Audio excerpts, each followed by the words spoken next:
Bonjour à tous, merci d'être venus pour ce séminaire. C'est un plaisir particulier d'accueillir mon ami Fabrice Pardo. Fabrice est chercheur au CNRS, au LPN à Marcoussis, futur C2N, qui va se déplacer sur le plateau de Palaiseau dans 2 ans typiquement. Alors Fabrice est un pur produit, ou presque, de l'Université d'Orsay. Tu es ancien élève de l'Université d'Orsay, donc parti comme élève à l'ENS Saint-Cloud. Tu as fait ta thèse à l'IEF, à Orsay, futur C2N également, qui va merger avec le LPN. Tu as fait ton service militaire en tant que scientifique du contingent au CEA à l'IMEI, avant d'intégrer le L2R à Bagneux, qui est devenu le LPN, qui va merger avec l'IEF pour devenir le C2N dans quelques années. Bref, tout ça se passe à l'Université Paris-Saclay. Ceux qui le connaissent savent que c'est un chercheur pointu en électromagnétisme, notamment en électromagnétisme et structures de sublongueur d'onde. Ils savent aussi qu'il aime bousculer les idées reçues. Alors, pour ceux qui aiment voir les cartes rebattues, rassurez-vous, vous êtes au bon endroit. On va t'écouter parler de l'électrodynamique passée sur le rasoir du fil d'Occam. Sous le fil du rasoir d'Occam, pardon. Et j'ai mis en sous-titre « Oublions Newton, Maxwell, Lorentz pour mieux les retrouver ». Donc il faut quand même que je dise d'abord que j'enlève la souris. Bon, tant pis. Hop, je ne sais pas l'enlever mieux. Voilà. Que je rappelle qui est Guillaume d'Occam. Donc il y a 2 orthographes, hein, soit son nom de naissance en Angleterre actuellement, Occam KH, soit son nom latin Guillielmus Occamus. C'est pour ça qu'on préfère finalement 2 CAM. C'est un moine du XIIIe siècle à qui on attribue le principe de simplicité ou de parcimonie. Mais j'ai essayé de trouver des définitions par des gens plus ou moins connus. Le premier, alors c'est pas une définition en fait du rasoir d'Occam, mais ça colle assez bien avec ce que je cherche à mettre en œuvre pour l'électromagnétisme. Il semble que la perfection soit atteinte non quand il n'y a plus rien à ajouter, mais quand il n'y a plus rien à retrancher. Là, il parlait des avions. Howard Hughes avait aussi le même souci de perfection, ici campé par DiCaprio dans The Aviator. Il y a une scène tout à fait exceptionnelle où on voit qu'il admire l'aspect lisse de son avion sans qu'aucun rivet ne dépasse, c'est-à-dire un avion parfaitement rasé, proche de la perfection pour aller dans l'air. On pourrait aussi avoir une définition par son opposé, c'est la devise Shaddock, pourquoi faire simple quand on veut faire compliqué. Alors pour faire un peu plus sérieux, on trouve dans le Tractatus Logico-Philosophicus de Wittgenstein un signe dont on n'a pas l'usage, n'a pas de signification. Tel est le sens de la devise d'Occam. Pour voir qu'il appliquait aussi ces principes un peu à la lettre, ça c'est la porte de la maison de sa sœur, dont il a construit lui-même toutes les menuiseries. On voit qu'il y a une simplicité vraiment exceptionnelle pour l'époque.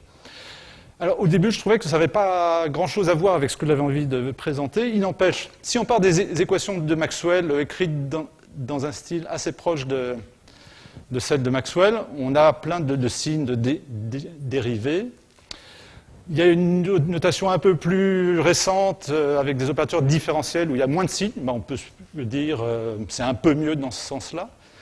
Encore un peu mieux la notation tensorielle, où là, pour le coup, on ne sépare plus les opérateurs dérivés par rapport au temps. Enfin, on intègre tout dans une notation unique. Encore mieux, on peut utiliser un opérateur différentiel, fondamental. Et on peut se dire, là, c'est le summum. Mais en fait, non, je ne suis pas d'accord. Ce que je vais vous présenter, c'est plutôt la même chose, mais sous un aspect intégré. Et de mon point de vue, c'est plus simple, parce qu'on n'a pas besoin de supposer que l'espace est différenciable. Donc c'est dans cet ordre d'idées que je vais vous présenter l'intégralité de mon exposé. Donc, comme plan, je rappellerai les principes de cartographie de l'espace-temps moderne, avec la loi de Pythagore quand il s'agit de l'espace, d'un plan espace-espace avec le signe plus, et la loi de Pythagore avec le signe moins, dans le cas d'un plan temps-espace. Ensuite, on fera un peu de mécanique, on essaiera de voir comment les balles tombent et rebondissent, juste en traçant des cartes de déformation du temps et des masses. Et enfin, on abordera les 4 lois de l'électrodynamique présentées uniquement avec des quantités absolues sur la carte de l'espace-temps. Alors, pour parler de l'espace-temps, c'est peut-être bien de refaire un peu d'histoire. on peut remarquer qu'il y a déjà pas loin de 5000 ans, les Chaldéens étaient capables de définir très précisément l'espace. Ici, vous avez sur une tablette d'argile un cadastre qui représentait très précisément les surfaces des champs. Et à cette époque-là, et en fait jusqu'à Galilée, on séparait l'espace et le temps, et deux événements, pour utiliser un langage moderne, ici un événement A et ensuite un événement B, pouvaient être parfaitement définis l'un par rapport à l'autre, de manière absolue, en espace de temps et en espace de distance. Le laser est bon, là il m'a l'air un peu clair. Ensuite est arrivée la révolution galiléenne. Alors avant de me montrer comment l'espace de Galilée se décrit, j'ai trouvé intéressant de remonter un texte, une petite lettre qui a exactement 400 ans. Elle a été écrite le 5 mars 1616, juste après qu'il était décidé qu'on n'avait plus le droit de parler de géocentrisme. Et donc Antonio Querengo écrit « Les querelles avec Galilée se sont évaporées comme fumée d'alchimie depuis que le Saint-Office a déclaré que soutenir son opinion était en désaccord manifeste avec les dogmes infaillibles de l'Église. Et ce qui est intéressant, loin de son tourbillon cérébral, nous sommes maintenant assurés que nous pouvons rester immobiles à notre place sans voler accrochés à la terre comme autant de fourmis sur un ballon emporté dans les airs. » Donc ça, c'est la fin, enfin, c'est le fait qu'à l'époque, on n'admettait pas l'héliocentrisme, mais en même temps, on peut se dire, c'est vrai que c'est un peu un paradoxe de penser qu'on peut faire un référentiel galiléen alors qu'on serait sur une Terre qui est en train de tourner. On sait aujourd'hui qu'il y a seulement un problème qualitatif, mais il n'y a pas de problème quantitatif. Non, le drame, de mon point de vue, de l'espace-temps de Galilée, c'est qu'il a interdit de définir un espace absolu, et ce faisant, la distance entre deux événements non simultanés n'existe plus. Pour être précis, si je prends un référentiel qui est ici mon bras gauche, qui se déplace lentement, et un deuxième référentiel qui est mon doigt droit, et que je considère les deux événements tic-toc, je me retrouve du point de vue de mon bras gauche avec deux événements qui sont distants en gros d'un bras. Du point de vue de mon bras droit, les deux événements sont distants d'une distance nulle. Et il est impossible de définir une distance absolue, la distance entre les deux objets. Donc on ne peut parler de distance que relativement à un référentiel. Et en fait, toute la physique, depuis ce moment-là avec Newton jusqu'à Einstein, mais encore très souvent aujourd'hui, enfin la plupart de la physique qu'on écrit, se fait par rapport à un référentiel. Et on dit qu'on est très content quand on a écrit des équations covariantes qui effectivement ne dépendent pas, les équations ne dépendent pas du référentiel, mais les grandeurs qu'on utilise en dépendent. Et en fait, ce drame n'a été résolu qu'à partir de Poincaré, qui a découvert l'existence de l'intervalle invariant. C'est-à-dire qu'entre cet événement tic et cet événement toc, on peut définir une distance qui, pour les objets les plus courts, enfin les objets ordinaires, si on considère deux points tic et toc, c'est toujours une ligne d'univers, c'est une distance de genre temps, et cette quantité ne dépend pas du référentiel galiléen utilisé. Mais en fait, c'est une quantité qui est absolue, qui ne dépend d'aucun référentiel. Alors, dans l'espace-temps de Minkowski, il ne faut plus parler du temps ici et de l'espace là, mais il faut dire qu'on mesure du temps par ici et qu'on mesure de l'espace par là, et entre les deux, nous avons la direction nulle. Quand il s'agit d'un plan, si on rajoute une dimension de l'espace, on a un cône, et quand on rajoute les trois dimensions de l'espace, on a évidemment un hypercône. Alors il n'y a pas qu'une direction nulle, il y en a une deuxième aussi. Je trouve qu'on voit très mal. Hop. Il y en a aussi, c'est pas mieux, une autre qui est inclinée comme ceci dans l'autre sens. Et enfin, en 1915, arrive l'espace-temps d'Einstein, dans lequel on a ces relations, enfin on a un espace de Minkowski seulement localement, et sinon l'espace est courbe.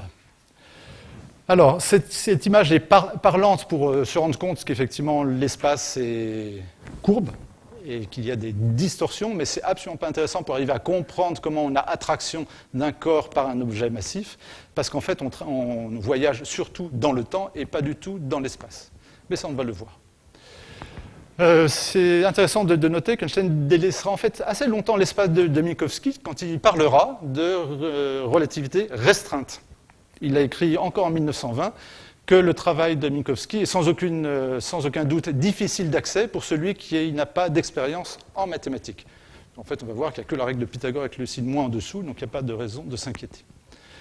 Alors, je rappelle les trois choses que je viens de dire. Dans l'esprit antique, un événement, c'est un instant et un point de l'espace absolu. On a un absolu global avec la Terre au centre. Pour Galilée, on n'a plus d'absolu du tout. Et avec l'espace de Minkowski et d'Einstein, on peut définir des quantités absolues, mais en fait, on travaille en général par rapport à des référentiels ou galiléens ou accélérés. Donc dans cette approche, on a des lois invariantes, comme je l'ai dit tout à l'heure, mais les grandeurs, comme la vitesse, le champ électrique, le champ magnétique, dépendent du référentiel choisi. Et ce que je propose, c'est de faire de la physique dans l'espace-temps moderne en ne manipulant que des grandeurs invariantes écrites dans la carte de l'espace-temps. Et les grandeurs telles que la vitesse, les champs apparaîtront comme des projections des grandeurs absolues dans un référentiel donné. Alors pourquoi est-ce que j'ai écrit la carte avec une majuscule? D'abord, il faudrait que je définisse ce que c'est que la carte. Bien, la carte, ça n'est rien d'autre qu'une base de données géographique.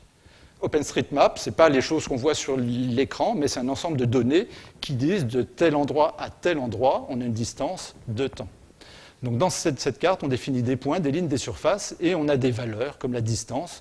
Éventuellement, on peut mettre le nombre d'habitants à un moment donné, la valeur locative, etc., etc. Et donc si je dis la longueur de la section ln1 de la ligne de TGV entre une bifurcation et un raccordement vaut temps, peu importe les latitudes, les longitudes et les projections. Dans la carte de l'espace-temps, on parlera de valeurs unidimensionnelles, comme l'intervalle ou l'action d'une masse, de valeurs bidimensionnelles, qui seront le flux électrique et le flux magnétique, de valeurs tridimensionnelles, le nombre de charges qu'on trouve dans une boîte, et de valeurs quadridimensionnelles, comme l'action électromagnétique.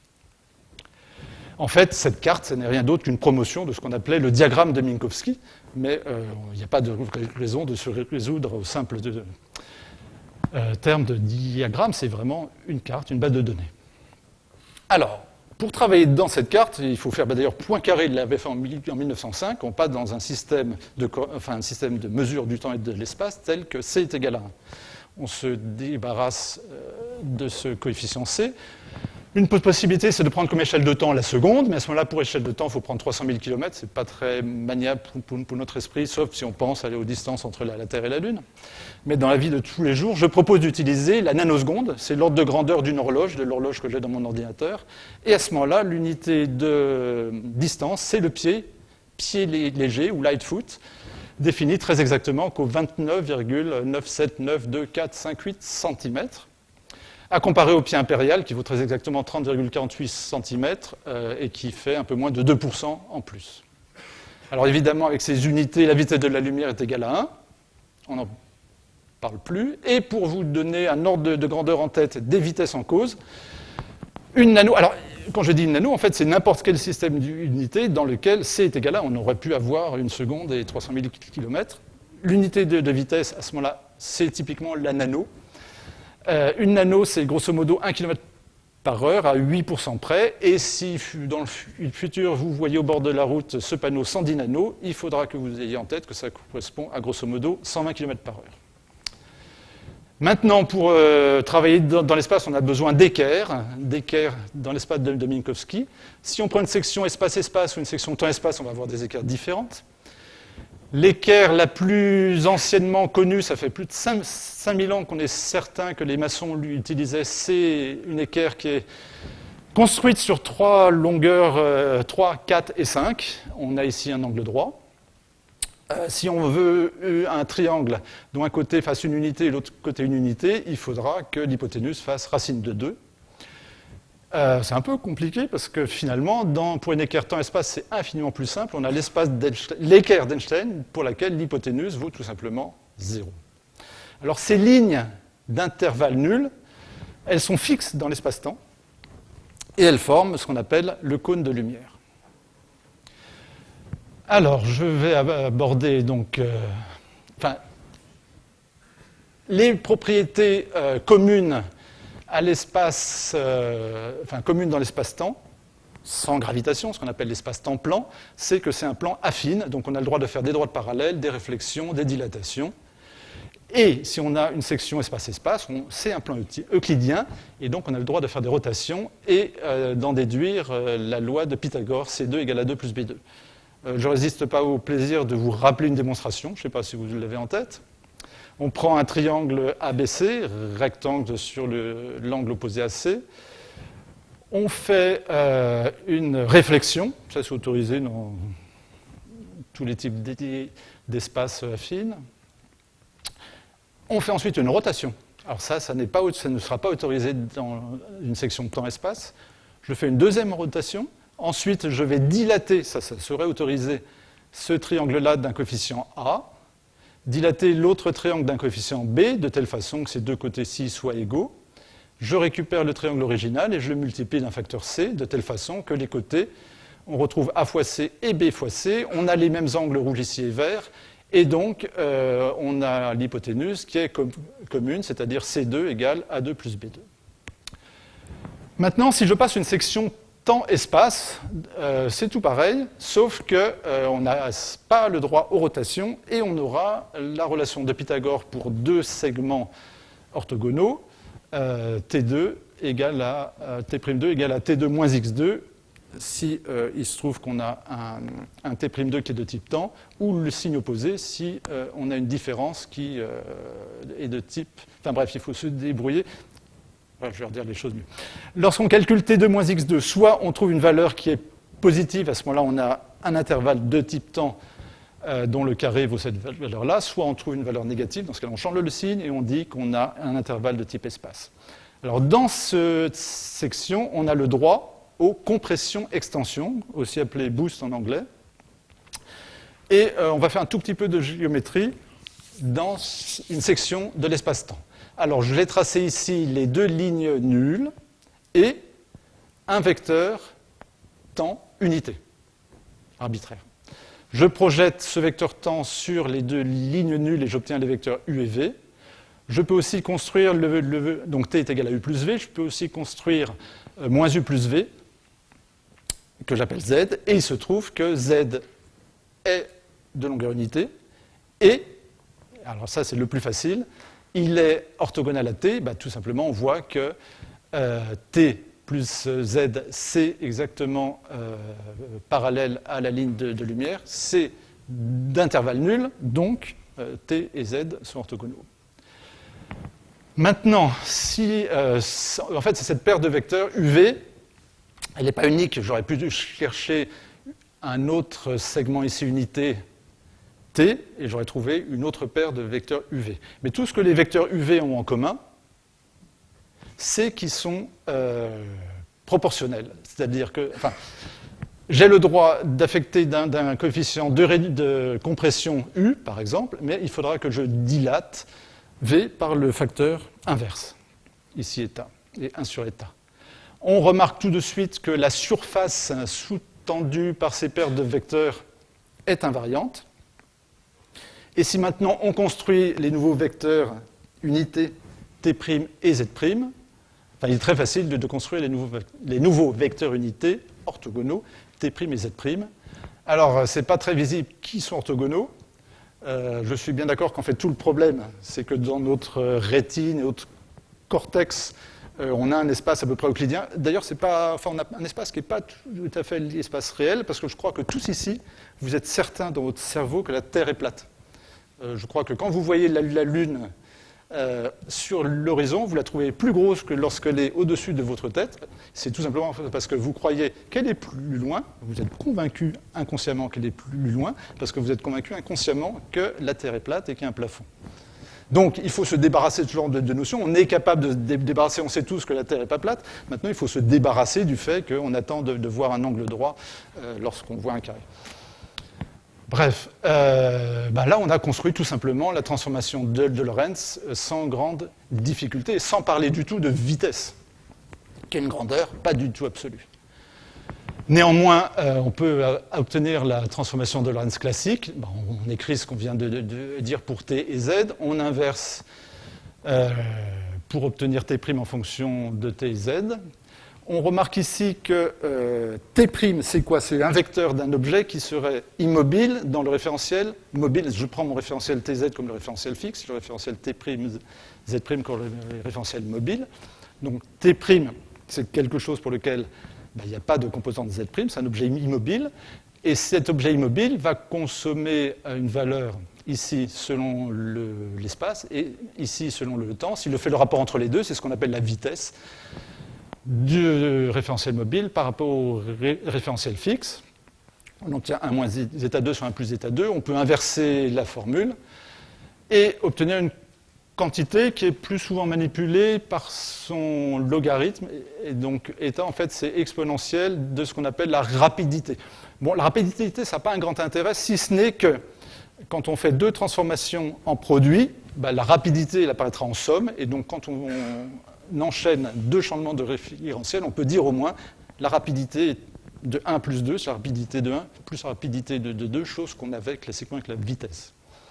Si on poursuit, on obtient cette équation-là. Il manque juste la vitesse de la lumière que j'ai éliminée et on a la transformation de Lorentz classique.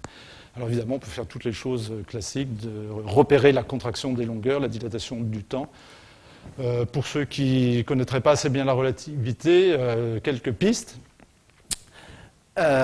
Si je prends dans mon référentiel mobile ici une horloge qui va faire tic, tic, donc d'ici à là c'est une unité de temps, et que je regarde dans le référentiel fixe ici en rouge, donc il faut que je projette parallèlement à Z, eh bien je vois que j'ai un temps qui est plus long dans le référentiel fixe. Mais ça c'est tout à fait réciproque, si je fais le contraire, je le vois dans le référentiel mobile, mais qui est fixe. Je vois que le temps du référentiel originalement fixe, mais qui maintenant peut apparaître mobile, donc du référentiel rouge par rapport au référentiel bleu, est aussi dilaté. À l'inverse, les distances sont contractées. Maintenant, il faut que j'aborde aussi comment est-ce qu'on calcule un intervalle et comment est-ce qu'on obtient la règle de Pythagore, et on en aura fini. Ce n'est pas très difficile.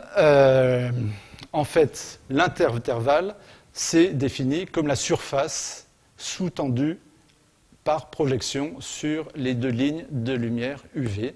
Et on voit bien que c'est un invariant, parce que si on multiplie un vecteur par état et l'autre par 1 sur état, la surface ne changera pas. Donc l'intervalle, c'est la racine carrée de UV. À partir de là, la règle de Pythagore s'obtient très facilement. Je prends deux directions orthogonales temps-espace. Donc j'ai trouvé une paire UV qui définit tel que U plus V, c'est le temps, tel que moins U plus V, c'est l'espace. Je prends un segment de longueur grand T, selon le temps, grand Z selon l'espace. La diagonale, ça va être T moins Z fois U, plus T plus Z fois V.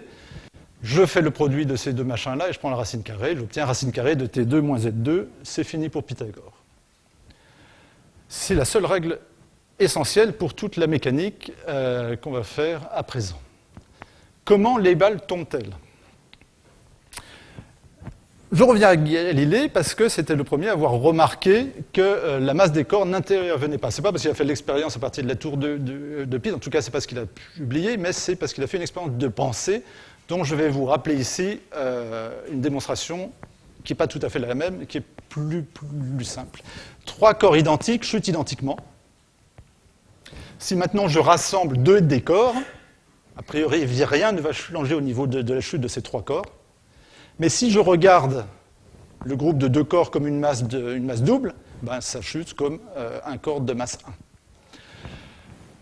Ensuite, Newton a trouvé la mécanique qui est en dessous de ces choses-là. Il a dit que le poids est proportionnel à la masse, on a l'inertie proportionnelle à la masse, et donc c'est pour cela que le terme masse disparaît dans l'équation. Ensuite, si on prend le modèle d'Einstein, 1915, en fait, la masse des corps n'intervient pas dans la loi de chute libre, tout simplement parce qu'on a une déformation de l'espace-temps.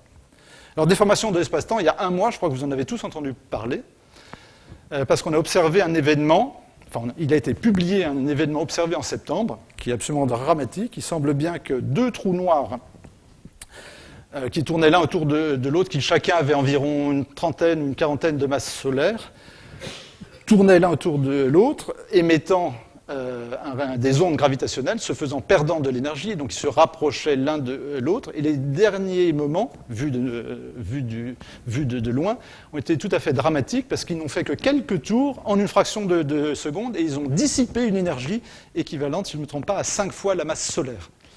Donc on peut espérer que le Soleil ne perdra pas beaucoup de masse à l'échelle de milliards d'années. Et bien là, il a perdu. L'événement, c'est 5 fois la masse solaire en 10 millisecondes. Donc c'est tout à fait dramatique. Mais comme on est extrêmement loin, la distorsion de l'espace-temps qui a été mesurée par 2 laboratoires américains de type LIGO, malheureusement le laboratoire italien n'était pas en fonctionnement parce qu'il est en mise à jour, et je crois que le laboratoire japonais était en marche mais pas en position enregistrement. La distorsion qu'ils ont mesurée était de 10-21. Ça paraît très peu. Mais en fait, il faut remarquer qu'ici, on a une distorsion de l'espace-temps qui est bien plus élevée, parce que sur la hauteur du bureau, elle vaut 10-16. Et c'est ça qui fait que les objets tombent. Je vais vous donner tout de suite la formule pour ceux qui ne la connaîtraient pas de la courbure du temps. Une horloge plus élevée d'une hauteur h mesure un temps plus long d'un facteur 1 plus gh, où g est l'accélération de la pesanteur. Donc dans mes unités, g c'est 33 10-18 par pied. Ça on l'obtient à partir de la valeur que vous connaissez sans doute mieux, 9,8 mètres par seconde par la formule que voilà. Et ça correspond... Donc 33 10-18. Or, les horloges les plus récentes, en tous les cas celles en 2015, maintenant on fait peut-être encore mieux, sont des horloges à atomes piégés dans un réseau d'interférences. Ils sont capables de distinguer 2 10-18, c'est-à-dire qu'ils sont capables de distinguer 1/15 de pied, 2 cm d'écart, d'écoulement du temps. Donc on est capable maintenant, on n'a pas besoin de dire oui, les GPS sont obligés de prendre en compte les choses, c'est la preuve que la relativité générale existe. Non, on l'a avec des expériences de laboratoire sans avoir besoin d'aller très loin et de transporter des horloges dans des avions comme on faisait dans les années 70. Et c'est cette courbure du temps qui est à l'origine de la pesanteur. Loi de la gravitation, les corps libres suivent les trajectoires d'espace-temps de durée extrémale, ce qu'on appelle les géodésiques. En général, extrémale, ça veut dire la plus longue, mais il peut y avoir des exceptions. Paradoxe, les corps libres préfèrent le haut plutôt que le bas, parce que le temps y est plus long. C'est un peu un paradoxe, parce qu'en général, on a plutôt le sentiment que les objets tombent. En fait, c'est bien ce qu'on observe. Un objet libre entre cet instant tic et un autre instant toc, là, il n'est pas libre, il est sur le bureau, c'est nécessairement une trajectoire qui est passée par le haut. Donc, on sait que c'est une parabole, espace, altitude, temps. Et la parabole qui passe par le haut, en haut, est plus longue d'un facteur 1 plus gz qu'en bas, où elle est plus courte d'un facteur 1 moins gz.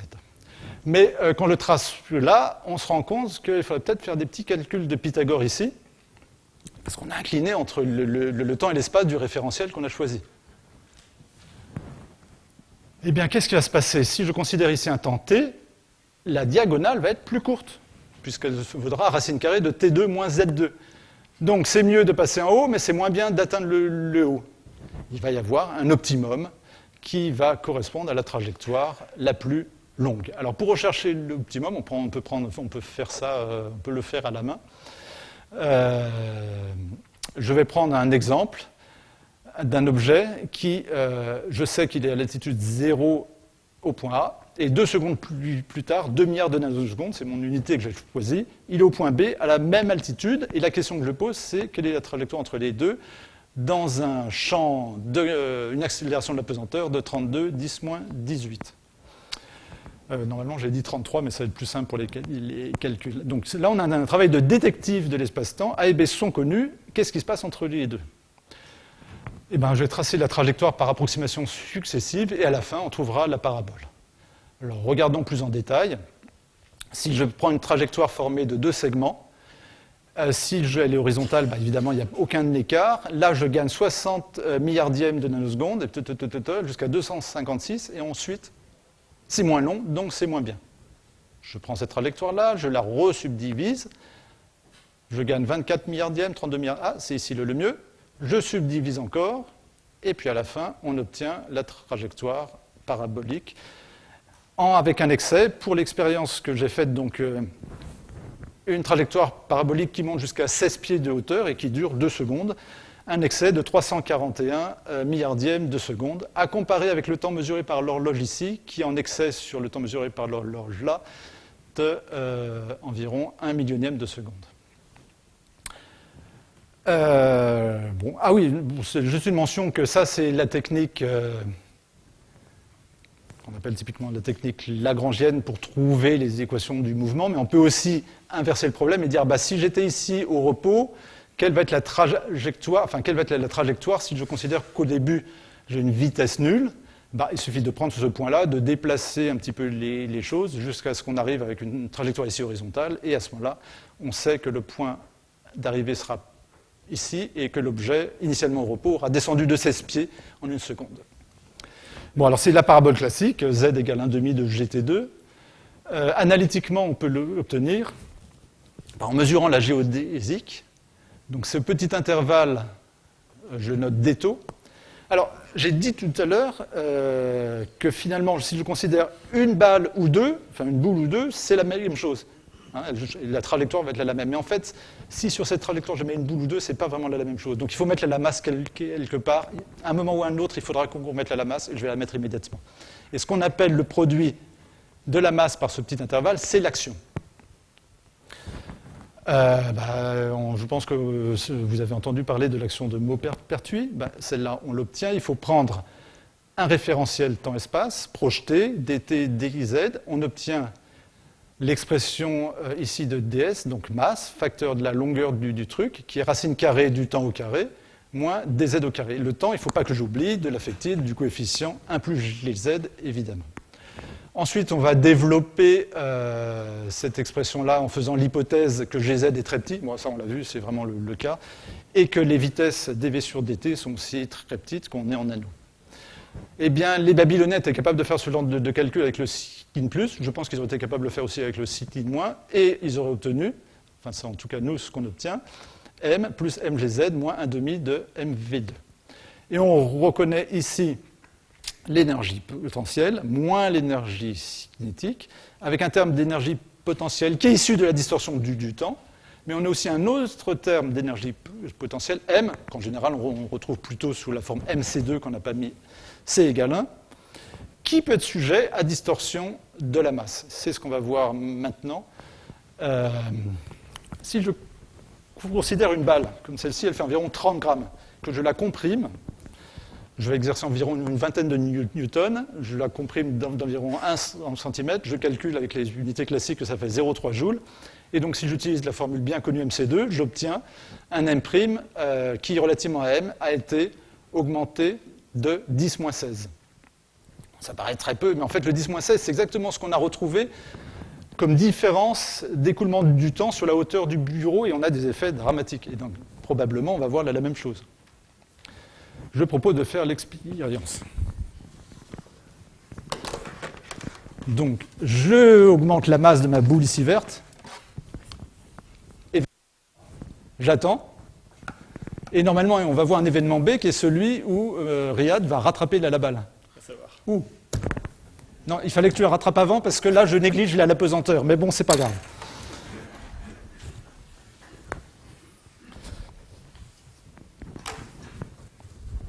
Alors, traçons ce qui s'est passé. Événement A. Tant que la masse était écrasée sur ma boîte à chaussures, j'avais une masse M plus M'.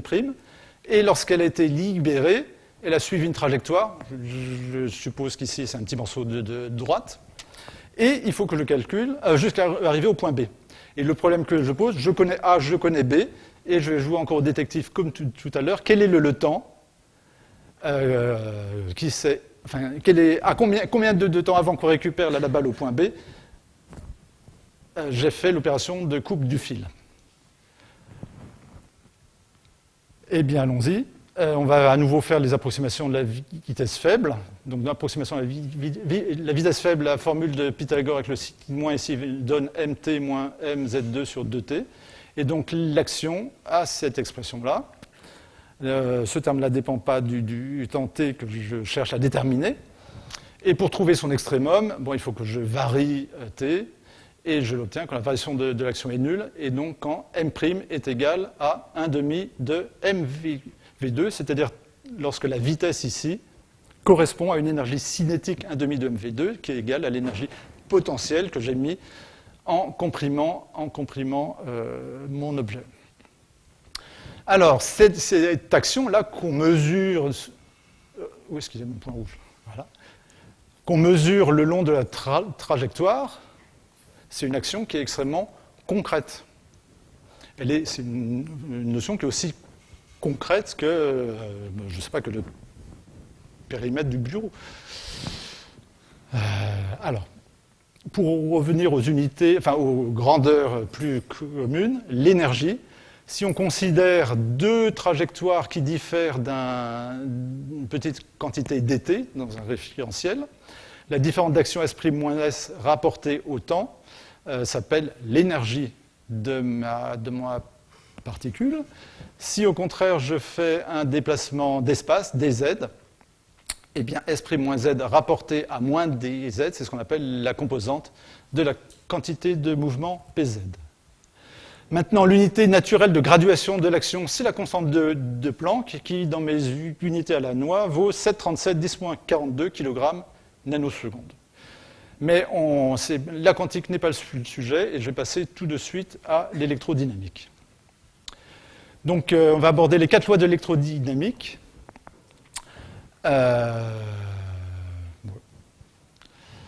Petit avertissement, c'est un peu plus difficile que la pesanteur et la mécanique des ressorts qu'on vient de faire, mais c'est tout aussi concret, puisqu'on a une représentation absolue, univoque, de toutes les grandeurs qu'on va utiliser. Loi 1, le flux électrique sur une surface de Gauss. Je pourrais retrouver ici ce que c'est qu'une surface de Gauss, c'est ma boîte à chaussures. Hop.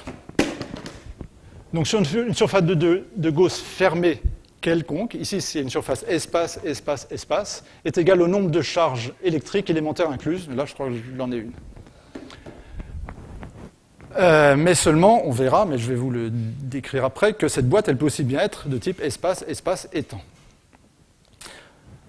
Et les grandeurs utilisées, phi, E ici et n, sont des grandeurs absolues qui sont écrites dans la base de données carte de l'espace-temps.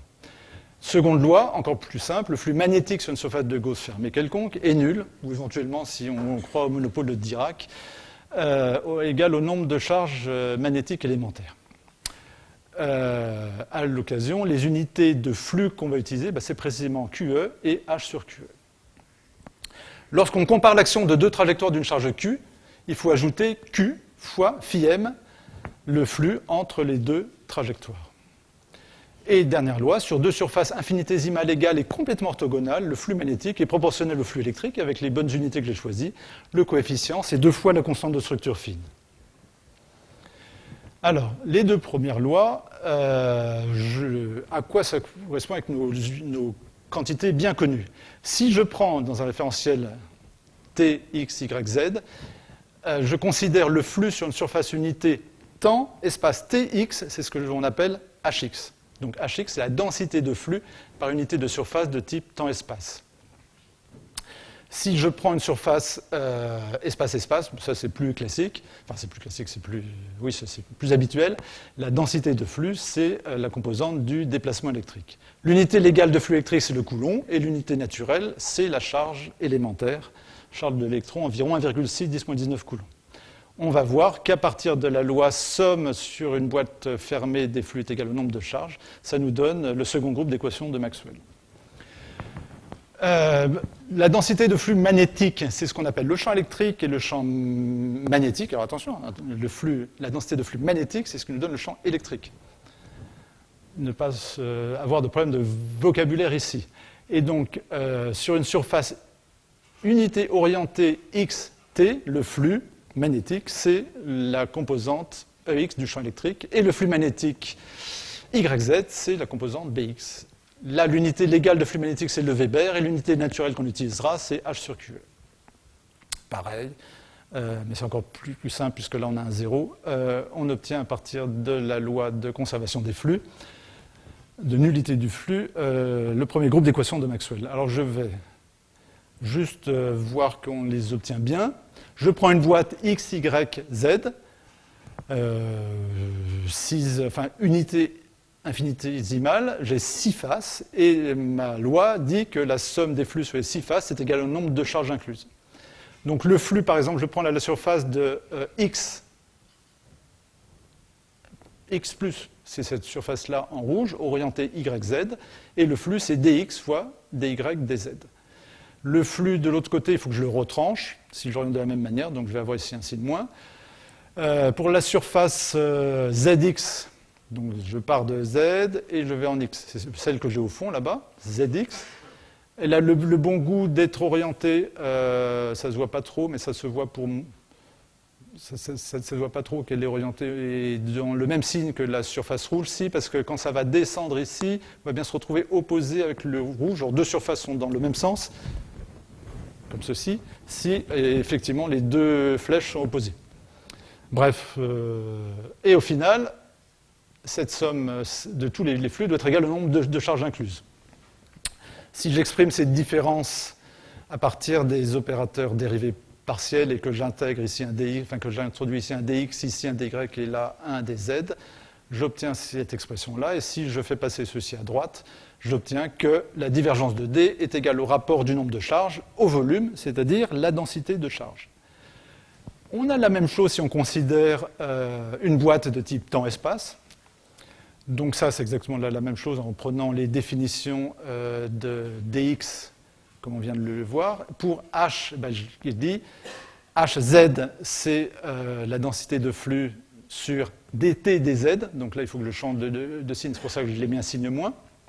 Et ça doit être égal au nombre de charges. On fait le même type de calcul, sauf qu'on peut se dire, tiens, c'est un peu bizarre, parce que là, on a des charges et je vais m'attendre à une densité de courant. Alors, en fait, ce n'est pas si difficile à voir.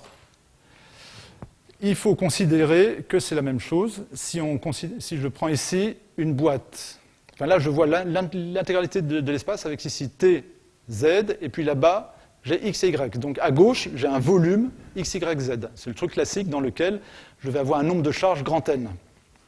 Et en haut, j'ai un volume t, x, y. Et c'est là que j'ai besoin de trouver mon nombre de charges. Si j'ai des charges, pour simplifier, qui vont toutes à la vitesse Vz, eh bien, je vais retrouver dans mon volume du haut que les charges qui sont issues de cette fraction ici, qui n'est rien d'autre que Vz.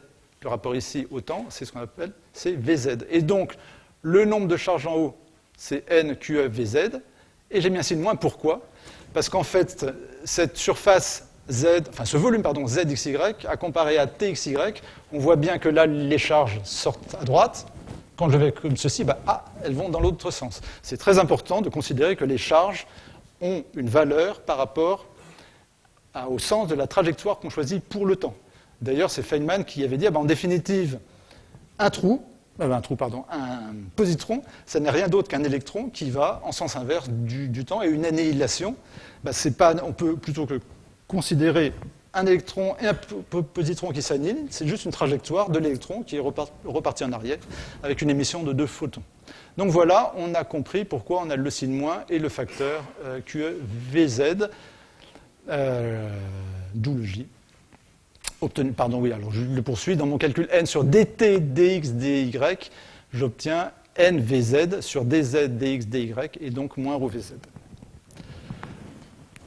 On peut passer tout de suite à la loi 3. Lorsqu'on compare l'action sur deux trajectoires d'une charge Q, il faut ajouter Q phi m. Je reprends sans champ l'action d'une particule de masse m selon une trajectoire de longueur T2 ou une trajectoire de longueur T1. La différence d'action, c'est mt2 moins mt1. Et ce que dit la loi, c'est que si on rajoute un flux, si la masse est chargée, charge Q orientée, et qu'on rajoute un flux magnétique orienté ici de telle façon que la flèche va dans l'autre sens que Q, alors la différence d'action, je dois rajouter, la différence d'action, c'est mt2 moins mt1 plus Q fois le flux magnétique. Et bien ça nous donne la force de Lorentz dans tous les cas, QE plus QVB. Alors je ne vais pas vous le démontrer parce que c'est un peu long, mais on va le faire dans un cas très parlant et extrêmement simple, qui est l'équilibre dans un champ de pesanteur d'une particule chargée sous l'effet d'un champ électrique vertical. je considère d'abord que ma particule n'est pas chargée, je regarde ce qui se passe pour les calculs d'action. Alors, si la particule se trouvait en bas pendant une durée t, j'aurai une action qui vaut mt. Plus haut, il faut affecter du coefficient 1 plus gh, ici. Et la différence d'action entre les deux trajectoires, c'est GHT. Et donc, du fait qu'il y a une différence entre les deux, on voit bien que ça ne peut pas durer longtemps. C'est pour ça qu'on a vu tout à l'heure que la trajectoire est incurvée paraboliquement. Mais ça peut être équilibré si on rajoute un terme qui résulte du flux magnétique φm, qui, dans ce cadre-là, comme il doit être calculé on doit être obtenu sur une surface ZT, eh bien, c'est la composante EZ du champ électrique qui correspond à ce flux. Comme je veux que le flux soit orienté comme ceci, ça veut dire, et que je dis que le champ EZ, je le compte sur des surfaces orientées ZT, or là on voit que la surface est orientée moins Z plus T, donc il y a le signe moins pour que ça marche, et quand j'écris que ces deux trajectoires correspondent à la même action lorsqu'on fait la différence, j'obtiens MGHT moins QEZHT, et ça sera nul à condition que Mg soit égal à QEZ. Donc classiquement, on dit le poids est équilibré par la force électrique si Mg est égal à QEZ. Mais on voit bien que dans un langage plus moderne, il faut dire le flux magnétique équilibre la distorsion du temps. Et maintenant, nous pouvons passer à la quatrième loi. Sur deux surfaces infinitésimales égales et complètement orthogonales, le flux magnétique est proportionnel au flux électrique. Alors, alpha, c'est la constante de structure fine qui vaut environ 1 sur 137. Si j'écris maintenant, par exemple, le flux magnétique dans un référentiel que j'aurais choisi pour se ramener à des choses bien connues, Tx, Y, Z, je considère le flux selon la surface xt. Ce flux, c'est Ex, dx, dt, le flux magnétique. Et le flux électrique, c'est dx, dy, dz. Oui. Je dois considérer une surface complètement orthogonale à dx dt, c'est la surface dy dz, et le flux selon dy dz, c'est ce qu'on appelle, enfin la densité de flux, c'est le vecteur déplacement électrique. Maintenant, si j'explicite ces choses-là en unités légales, d'abord il faut que je ramène les flux à l'unité de flux h sur qe pour le flux magnétique et 1 sur à QE pour le flux électrique. J'écris la valeur de la constante de structure fine bien connue. Pour le temps, il faut que je prenne les mêmes grandeurs que pour l'espace, donc j'ai un C qui apparaît. Si on simplifie tout ça, on obtient l'expression bien connue, Ex égale 1 sur epsilon dx. Donc on est rassuré, ça doit marcher pour les autres équations. Maintenant, qu'est-ce qu'on peut faire en pratique avec ces expressions de flux? D'abord, vous pouvez me faire confiance, ça fait plusieurs années que j'utilise ces expressions-là pour des calculs électromagnétiques dont Riyad nous parlait au début, mais on peut le voir. Pardon, juste un commentaire que j'ai un petit peu oublié. C'est qu'en fait, ça, c'est la seule partie de physique véritablement de toutes les équations de l'électromagnétique. Parce que jusqu'à présent, ces équations-là, on a vu, c'est rien d'autre qu'un travail de comptable. On a additionné des surfaces, enfin on a additionné des valeurs sur des surfaces, et puis on dit « Ah oui, c'est bien égal à 0 »,« Ah oui, c'est bien égal à n ». Il n'y a pas vraiment de physique là-dedans, et d'ailleurs on peut les mettre rigoureusement dans un ordinateur en valeur exacte, il n'y a aucune approximation. Alors qu'ici, il va falloir faire des surfaces infinitésimales ou une approximation avec des surfaces qui ne sont pas infinitésimales, faire un modèle, et ce modèle, d'ailleurs, on voit, il est tout simplement linéaire, comme toutes les bonnes lois physiques simples. Bref, alors, allons-y dans un cas particulier, d'un calcul électrostatique en 2D. Eh bien, la chose qu'on va imposer pour phi m égale à 2 alpha phi e, c'est d'avoir entre deux lignes qui vont canaliser les flux. Donc ici, les lignes rouges vont canaliser les flux magnétiques. Par exemple, entre ces deux lignes rouges, j'ai un flux magnétique sur la surface bleue, enfin plutôt je vais prendre sur la petite flèche rouge qui est X, et l'autre direction, j'ai considéré que c'était T. Donc ça correspond à un flux magnétique et à une densité de flux magnétique EX.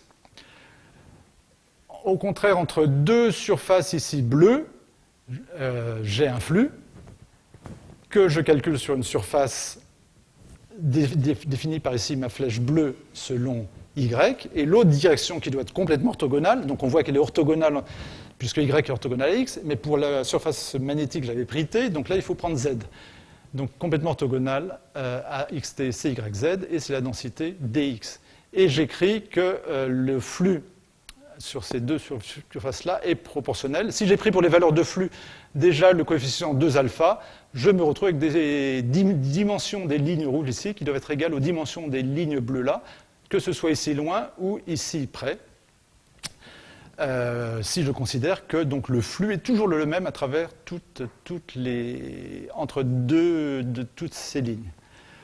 Comme le ratio est constant, eh bien, on obtient une loi en définitive en logarithme du rayon pour le champ électrique.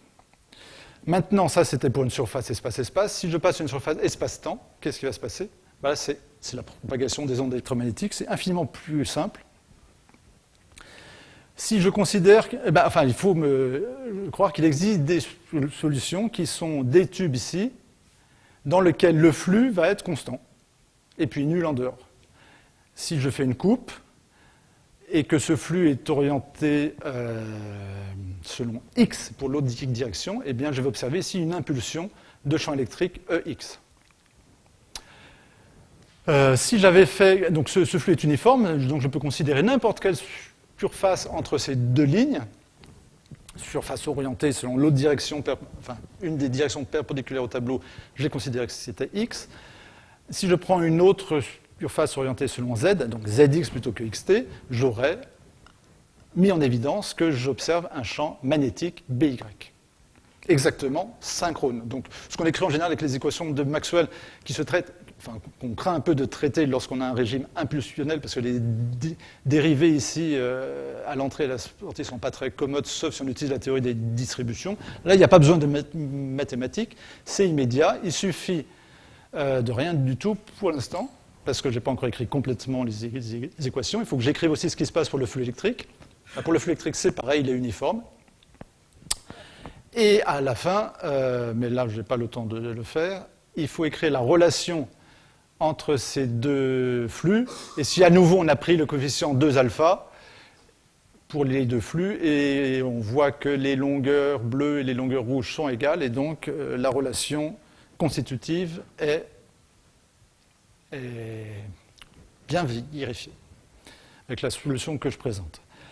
Je vais passer tout de suite à des ondes plus classiques oscillantes de période 1. Et j'ai représenté ici des lignes de flux telles que le flux est constant, aussi bien entre ces deux lignes qu'entre toutes les autres lignes. Et donc c'est bien un flux sinusoïdal. Si je zoome un petit peu ce qui se passe, les surfaces, donc la densité de flux va suivre une loi sinusoïdale, et le flux qui est les surfaces sous chacune de ces, sous la ligne référencée par chacun de ces instants-là est constant. Les surfaces sont toutes constantes. Ça traduit le fait que j'ai tracé les lignes à flux constant entre deux lignes. Donc ça, c'est pour le flux magnétique d'une onde qui se propage dans la direction des Z positifs. Pour une onde qui se dirige, je vais peut-être, donc le flux magnétique, rappeler que le flux électrique, il est exactement la même tête. Si je prends une autre onde qui va se propager dans le sens opposé, voilà pour le flux magnétique, et voilà pour le flux électrique. Maintenant, je vais m'amuser à faire interférer ces deux ondes, voir à quoi ressemble le champ.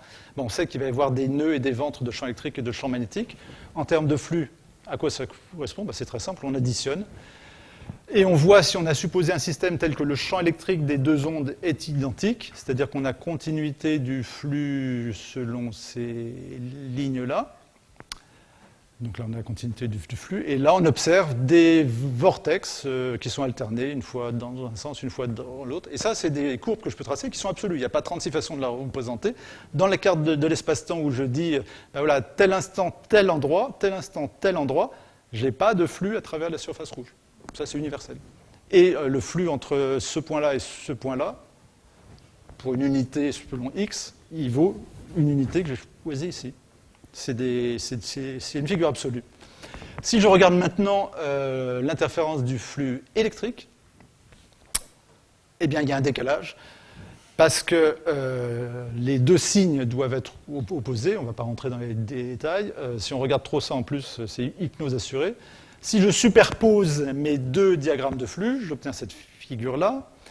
Je vais regarder ce qui se passe là. Je vais zoomer entre cette ligne-là dans le temps et cette ligne-là dans le temps. Et on va voir que ça correspond à deux lignes pour lesquelles le champ électrique EX est nul. C'est finalement ce qu'on obtiendrait entre deux miroirs de Fabry-Perot dans lesquels on a une onde qui descend et une onde qui remonte. Donc voilà à quoi ressemble le champ dans une cavité de type Fabry-Perot. C'est une onde stationnaire.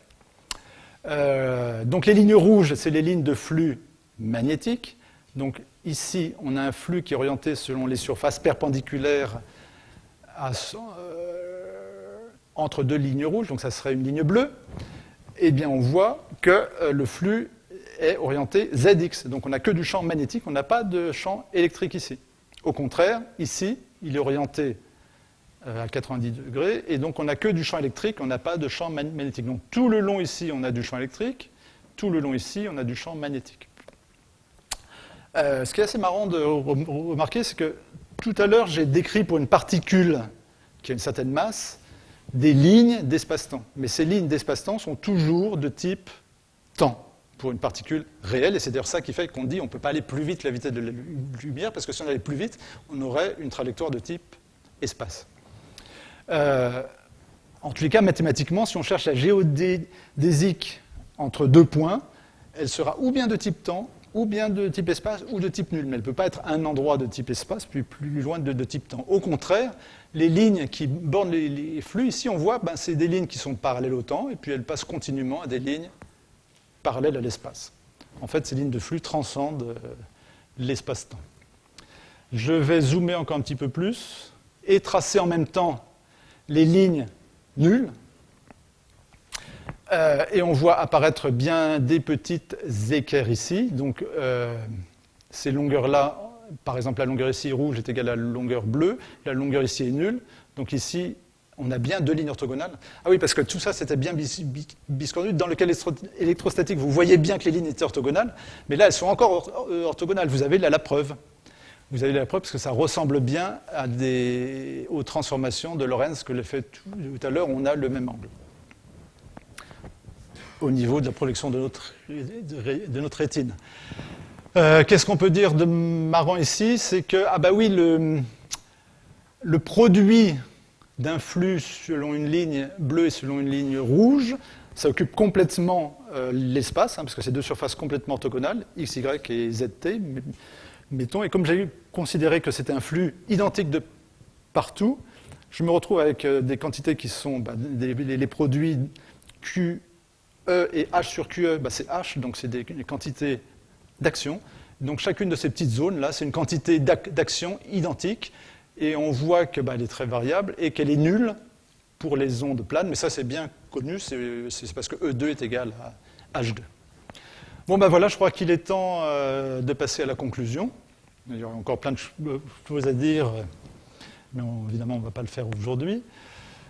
Oui, l'électromagnétisme, c'est bien ce qui est le plus difficile. Bon, c'est peut-être pas difficile à cause de l'argument que sortait Dyson dans un article assez récent, qui parlait de problèmes on avait affaire à des lois quadratiques. Là, on voit qu'on a que affaire à des lois linéaires et de calcul de comptable. Virtuellement, tout ce qu'on a fait, je pense que ça aurait été accessible aux savants capables de faire le cadastre de Caldé. Il fallait juste leur expliquer qu'il y avait le signe moins en plus du signe plus. Les flux absolus, je pense que c'est mieux que les champs relatifs. Donc, je fais un peu mentir l'opinion de Feynman dans les années 60, qui estimait, pour faire son cours, qu'il n'y avait rien mieux que d'utiliser les champs abstraits. Et je me demande pourquoi, 100 ans, on a tant délaissé l'espace-temps absolu. Peut-être que c'est à cause de dogmes mal compris, qu'on peut énumérer. Tout est relatif, ça date de Galilée, puis c'est repris ensuite avec le développement classique de la relativité, alors que les idées absolues, on l'a vu, suffisent à faire probablement tout. L'expérience de Michelson a montré qu'il n'y avait pas d'éther absolu, donc l'absolu, ça fait très très peur. En fait, l'espace-temps lui-même, c'est l'absolu. Je crois qu'Einstein, à la fin de sa vie, avait dit cette chose-là. Faraday, quand il avait essayé d'expliquer les choses avec des flux, ça n'avait pas donné grand-chose avant que Maxwell s'en mêle. Donc, on voit qu'en définitive, si on est dans l'espace-temps, les flux, on peut les utiliser. Maxwell, lui, il avait essayé d'utiliser un engrenage pour expliquer ces choses. Ben, il n'a pas réussi à faire quelque chose d'intéressant. En définitive, si on tournait, on pourrait lui dire, si ton engrenage, tu l'as trouvé, c'est 2 fois la constante de structure fine. C'est-à-dire que si on considère un flux à travers une surface qu'on va dilater, il faut, par exemple de type temps-espace, il faut que la surface complètement orthogonale, tu la dilates proportionnellement. Il faut mettre un engrenage entre les 2 surfaces. Et je me demande, ça serait intéressant qu'on fasse une expérience de modernisation de l'enseignement. Je ne sais pas si la pédagogie que j'ai essayé de vous introduire ici serait efficace ou non pour les plus jeunes. Voilà, je vous remercie pour votre attention.